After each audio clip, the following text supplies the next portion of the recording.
વડોદરામાં વડાપ્રધાનની મુલાકાત પૂર્વે શહેરની હવાની ગુણવત્તા સુધારવા અને પ્રદૂષણ નિયંત્રણ માટે તંત્રએ ખાસ કવાયત કરી છે. વડાપ્રધાનના રોડ શોના રૂટ સહિત હરણી જેવા વિસ્તારોમાં આશરે ₹60 લાખની કિંમતની એન્ટી સ્મોક ગન દ્વારા રસ્તાઓ પર પાણીનો છંટકાવ, ધૂળના કણો ઘટાડવા અને વૃક્ષો પર પાણી છાંટવાની કામગીરી શરૂ કરવામાં આવી છે. સ્મોક ગન પ્રદૂષણના પાર્ટિકલ્સ તોડી હવાની ગુણવત્તા સુધારવામાં મદદરૂપ બનશે તેમજ ગરમીમાં આંશિક રાહત મળશે એવો દાવો કરવામાં આવ્યો છે.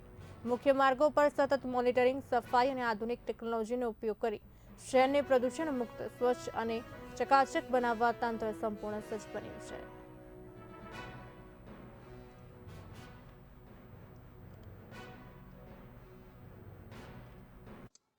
એન્ટી સ્મોક ગન આપણે ટ્રાયલ અત્યારે કાર્યરત કર્યું છે.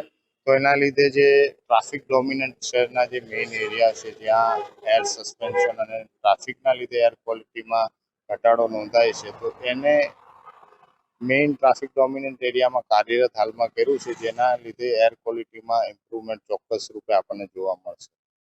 કેટલો ફરક પડશે આનાથી અને શું વિશેષતા છે?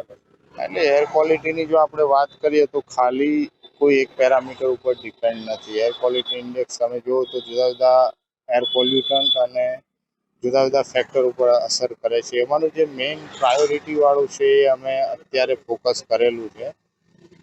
ટ્રાફિક ડોમિનન્ટ એરિયા અને જ્યાં વ્હીકલોની અવરજવર વધારે છે, ડેન્સલી પોપ્યુલેટેડ એરિયા છે, એમને અત્યારે ફર્સ્ટલી અમે પ્રાયોરિટીમાં પોસ્ટિંગ એક્ઝેક્ટ તો મને આઈડિયા નથી, પણ 50 થી 60 લાખની આજુબાજુ છે.